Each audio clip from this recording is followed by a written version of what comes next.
ये एक trans abdominal image है और इस ट्रांस एब्डोमिनल इमेज पे यूट्रस के अंदर इंडोमेट्रियम में इकोजेनिक पॉलिप नज़र आ रहे हैं। आप देखें well defined echogenic round lesion within the endometrial cavity जो है आपको नज़र आ रहा है। सो सबसे पहले आपने इसकी मेजरमेंट ले लेनी है कि ये कितना साइज़ है इसका, फिर इसके बाद इस पर आपने डॉपलर इफ़ेक्ट भी अप्लाई कर लेना है कि इसके अंदर कोई वेस्कुलरिटी है या नहीं। जो मेथड ऑफ चॉइस है वो ट्रांसवेजाइनल है कि उसके ऊपर आपको इंडोमेट्रियल पॉलिप क्लियरली नज़र आ जाएगा, लेकिन ये ट्रांस एब्डोमेन पे भी नज़र आता है। और इसके बाद तीसरा मेथड ये है कि हाइड्रोसेल्फिंजियोग्राफी की जाती है।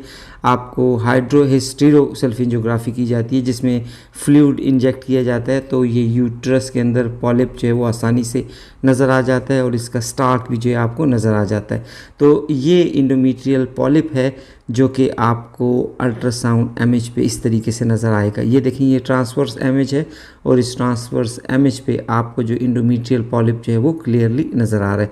तो आप इसका साइज़ मेजर करके रिमार्क्स में इंडोमेट्रियल पॉलिप मेंशन कर दें।